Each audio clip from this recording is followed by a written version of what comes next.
Tell me what's worse than learning all that you led to believe was all horse crap. All right, I'm here with the Justice Center for Constitutional Freedom's president, Mr. John Carpay. Thanks for joining us. Hey, glad to be with you and all of your viewers. All right, so I talked a little bit off air about it, but I know many Canadians are kind of doubting where the court process is, and I know you have many COVID challenges on the go. So what are we seeing in the courts right now, and is there a reason for hope for Canadians? Short answer is yes. There's reason for hope. However, we are likely to go through some pretty tough, dark, and dangerous times before we get to the other side of the dark tunnel. The litigation process, the court process, unfortunately, is extremely slow, which, if there's one area where governments ought to be spending more money on, it's for more courthouses and more judges, because every kind of legal action, including constitutional actions, they all take a lot longer than what they should, and justice delayed is justice denied. But that's a whole other topic, shortage of courts and shortage of judges. So the Justice Centre has started court actions against vaccine passports in Ontario. We are working on taking Alberta Health Services to court because, like so many other government entities, Alberta Health Services is threatening to terminate the employment of anybody that does not want to get injected with a new mRNA vaccine that has not been subjected to any long-term safety testing. But in spite of that, there's this pressure and coercion, and it's a pretty clear violation of the charter right to life, liberty, and security of the person. And courts have interpreted life, liberty, and security of the person as including a right to bodily autonomy, which means that we all have a charter freedom to not be injected by some substance that the government wants us to get injected with. Yeah, you touched on in your Alberta announcement for the lawsuit there, you said threats, coercion, and duress destroy informed consent. So Canadians have a constitutional right to life, liberty, and security of the person, and it's protected by the charter to weigh the data and make an informed decision regarding the safety and efficacy of COVID shots. So the AHS threat against tens of thousands of medical professionals is coercive and unethical and unconstitutional. So I thought that was pretty straightforward. But to touch back a little bit on the delays there, because I know that's a lot of the reason people are being upset at the process, is it was already a backlog system before COVID. Has there been things that have happened in the court process that have kind of slowed it down in the name of COVID, like regulation-wise? The scenario is a bit different in every province. I've been disappointed at what I've seen from the courts in terms of handling files. Okay, fine. It was a bit of a hardship initially to switch over to Zoom, WebEx, StreamYard, what have you. Initially, it was, you can imagine it's hard if you're a court and you're always doing things in person, and now all of a sudden you got to switch over. So that part I understand, but other delays, it's not that hard to receive a statement of claim filed by email as opposed to a statement of claim that's filed by somebody in person with a hard copy document at the courthouse. So I don't really see any valid reason for why courts would have slowed down much after the initial transition. Once the courts were transitioned onto doing court hearings by Zoom and Skype, in my view, there's just really no reason for further delays. What courts have done now, unfortunately, is they've gone back to in-person hearings and they've barred unvaccinated people from courthouses, which is very blatant and unscientific discrimination that is not backed up by medical science. Because the fact is that there is no credible evidence to demonstrate that unvaccinated people are worse spreaders of viruses than vaccinated people. There's just no credible evidence. The only thing the vaccine does is it reduces the risk of severe illness and reduces the risk of death in the individual who takes the vaccine, So if you want to take the vaccine to decrease your chance of severe illness, you go ahead and do that. But vaccinated people are spreading the viruses just as much as unvaccinated people. And so there's no scientific or medical reason for courts to be excluding unvaccinated litigants. That is kind of bizarre to be excluding people from the court process itself based on the thing that's being challenged in the courts right now. But to touch on that a little bit more, at the trial of Pastor James Coates in May of 2021, this is on your Justice Center website, the Alberta government, after more than 13 months of imposing lockdowns, you said was unwilling or unable to produce any evidence in court to justify its violations of charter freedoms. So can you walk us through that process a little bit? When you were in the courtroom, they said they didn't produce any evidence, and you either unwilling or unable. What happened there, and what was is it resolved at this point, or has it just been delayed? What's kind of going on with that case there? So Pastor James Coates was being prosecuted for violating the Alberta health orders, and he was not enforcing these unscientific restrictions at his church, and so he was charged with not criminally, but charged with violating Alberta Health Services order. So his legal defense was that the Alberta health orders themselves were not valid law because they violated his charter rights and freedoms without sufficient justification. Now, the courts have put that one on the back burner because there's a different court action in the Alberta Court of Queen's Bench, which is one rank above the provincial court where Pastor James Coates was getting prosecuted. So the provincial court has kind of put it on the back burner. In the Alberta Court of Queen's Bench, similar phenomenon. We filed a court action in December of 2020 alleging that the lockdown measures, like blatant violations of your basic human rights, your basic freedoms to associate with other people, to gather peacefully outdoors, to practice your faith, so on and so forth. All these charter rights and freedoms are being violated by these health orders. And our argument was, and still is, that government has not met the onus of justifying those violations. Because the charter does allow governments to violate charter rights and freedoms, but governments have to show that there is a compelling public interest and that the laws are actually effective at solving problems, that our rights and freedoms are being violated as little as possible, and that the lockdown measures are actually doing more good than harm. All of these things are what the government has to show. Anyway, to make a long story short, it was not until July of 2021, it wasn't until 8 months after filing our court action that the government finally presented its evidence in court to try to justify these measures.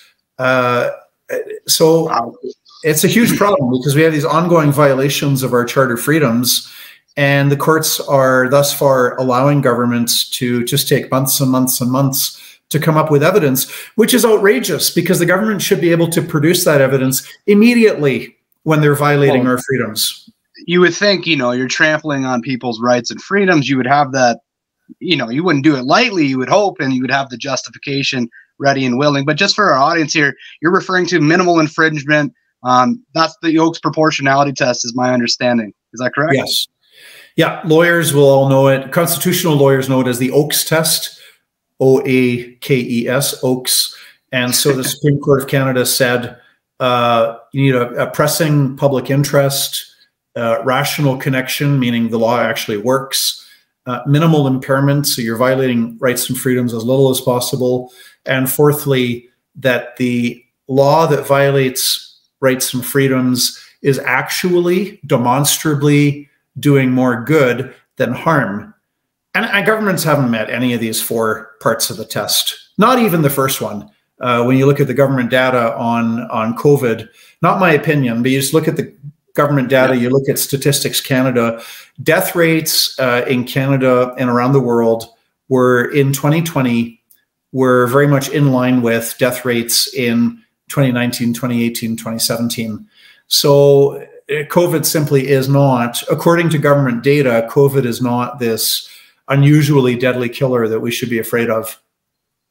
Yeah, and it's bizarre because you pointed that out. I think I was reading that Dr. Hoffe, you're representing him as well, and Dr. Hoffe actually posted, it was a one-page kind of PDF that you had printed up from the Justice Center, talking about the stats from the government webpage. And he, my understanding, you can walk me through this, but he got in trouble for that and has received, there's some legal battles on his horizon because of that. They've prevented him from, practicing in his one of his clinics, so the half of his income is now gone.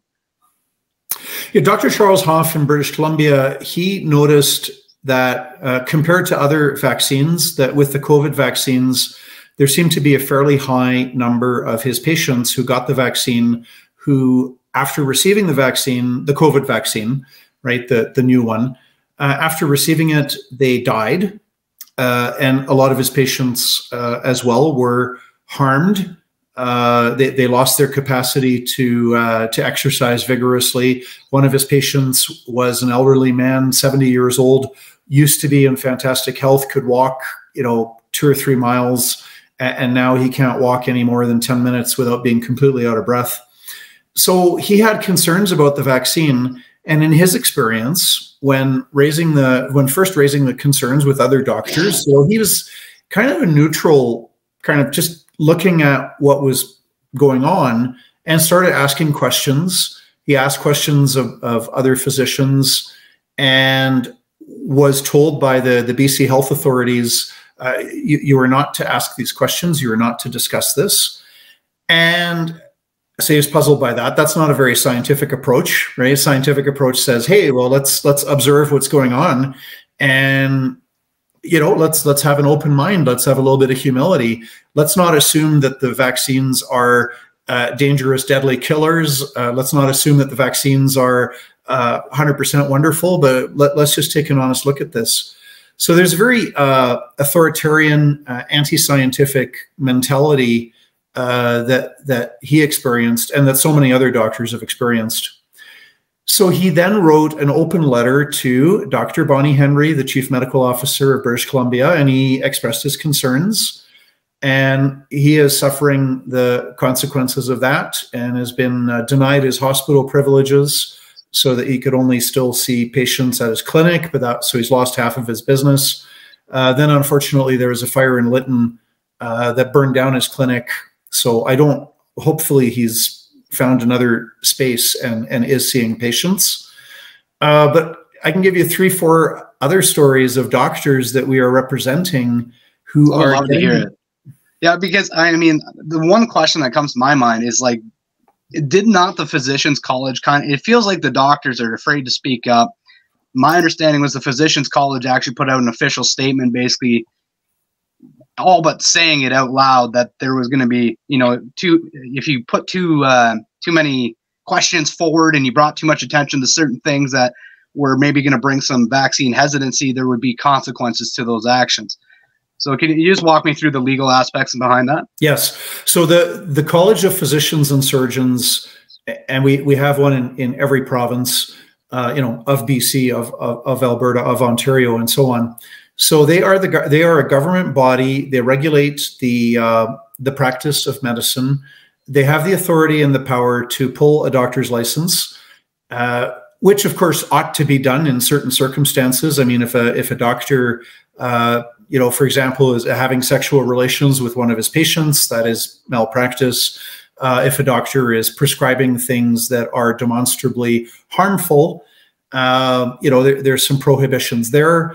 Most, if not every province, for example, they have a prohibition on a doctor either practicing or referring for a medical procedure known as female genital mutilation, very barbaric. So there's certain prohibitions, and the colleges enforce that.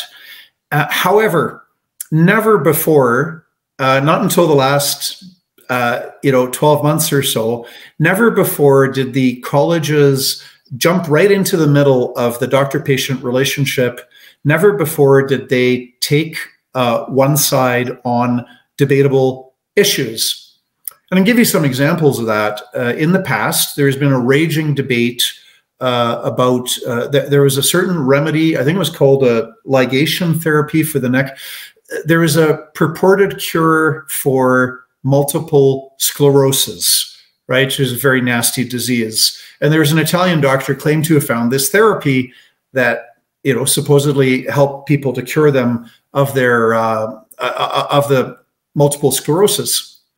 And there is a raging debate. I don't even know if the debate is still ongoing or if one side or the other one, but there are debates amongst doctors as to whether this was a valid, like a legitimate medical procedure that actually worked, that actually produced benefits. There is debate back and forth. The college didn't jump into that. There's been debates that, you know, about the circumcision of baby boys. Some people argue that it's you know, not medically beneficial, it's unethical. Others say it's a great surgery that should be carried out. There's a debate. The college does not jump into the debate. What we have now, though, starting on the East Coast, we had Dr. Chris Milburn in Nova Scotia. He noticed so many people, he had a mixed practice, I think, emergency room physician, and maybe he also had a family practice, I don't know. But he noticed a lot of patients, a lot of harm caused by lockdowns, where people were, for example, getting sick with conditions that would have been diagnosed if their doctor had seen the patient in person. But switching to doctor-patient appointments by Zoom has been harmful for patients. He questioned whether lockdowns were really saving lives.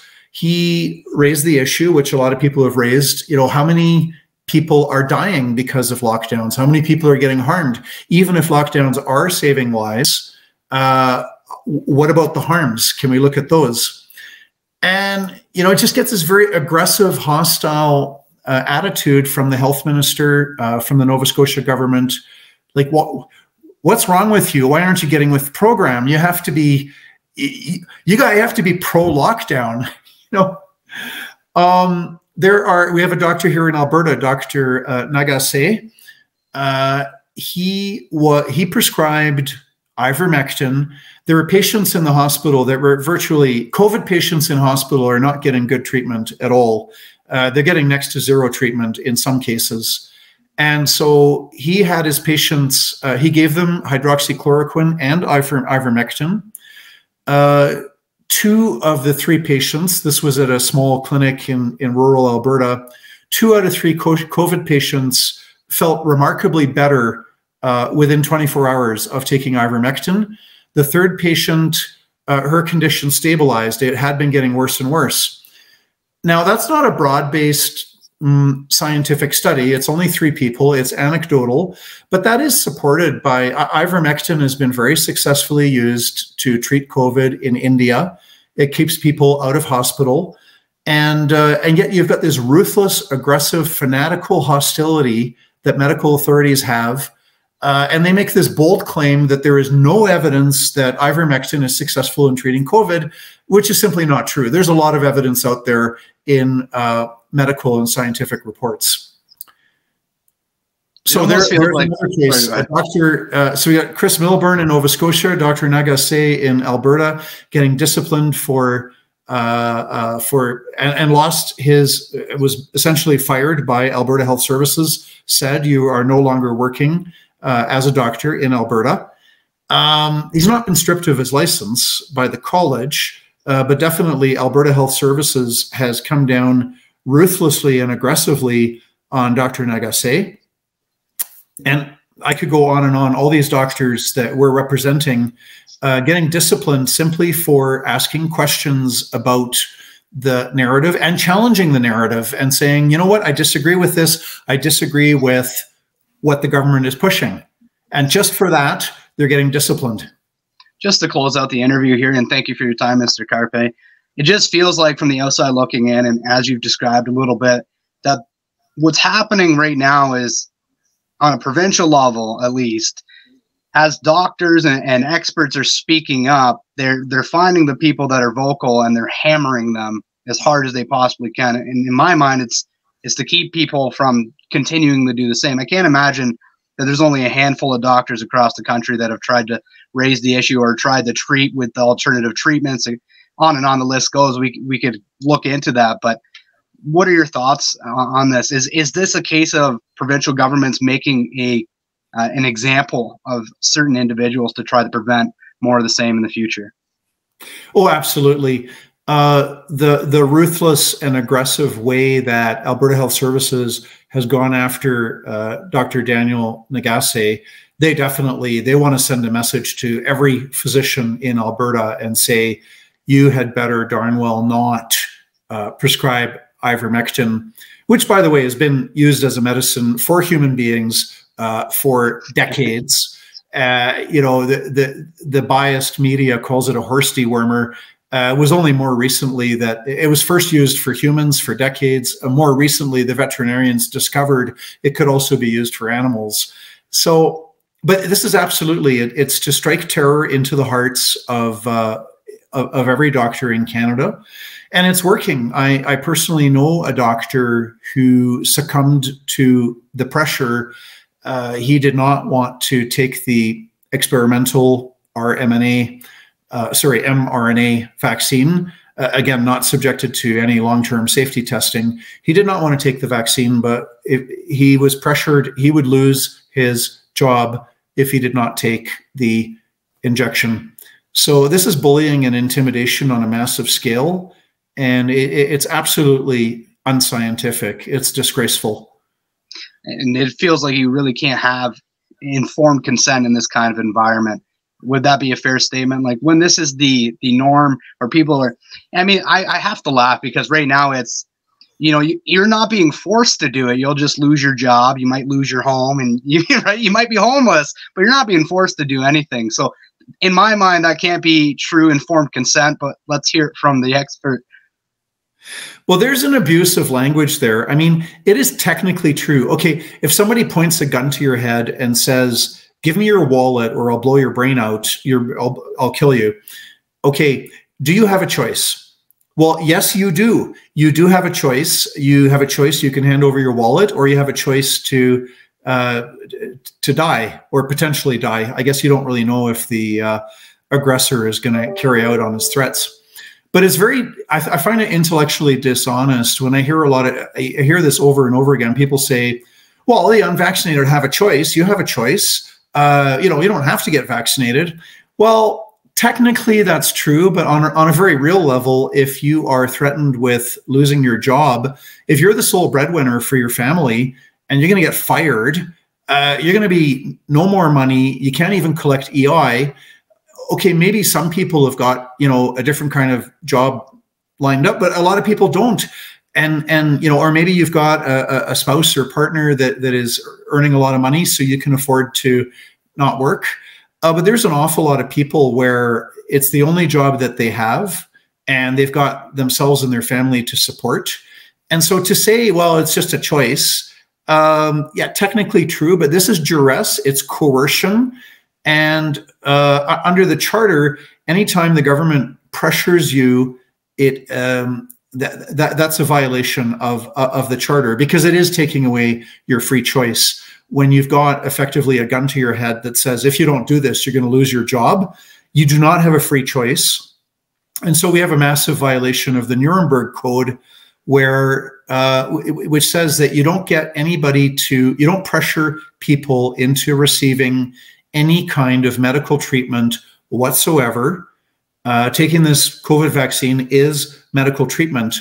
So when you're pressuring people to take a medical treatment by threatening to take away their job, or by threatening to say, okay, you're not going to be allowed access to restaurants and stores and movie theaters and gyms, and parents can't even take their young children into sports facilities to help their 5-year-old change into a ballet outfit. That is pressure, and it's a violation of the Nuremberg Code. Well, thank you so much for joining us, Mr. Carpay. Where could people support you, go to see more stories from the Justice Center for Constitutional Freedoms? People are welcome to support us. We rely entirely on voluntary donations from Canadians. We rely on that 100%. We don't get any government funding. And people are welcome to visit our website, www.jccf, F as in freedom, .ca. And we also have a newsletter that people are welcome, no charge, no cost. If you go to our website and you want updates on our court cases, we have an email newsletter you can sign up for as well. Excellent. Well, thank you so much for joining us, and thank you for the update on what's been going on in the courts. Thanks, Greg. It's a pleasure speaking with you. It ain't that you can't see, cause you can find it, Holmes, it's that you don't want to. You cope by putting the blinders on. I've been trying to find some kind of way, but I've kind of known that y'all would rather whine and less to know.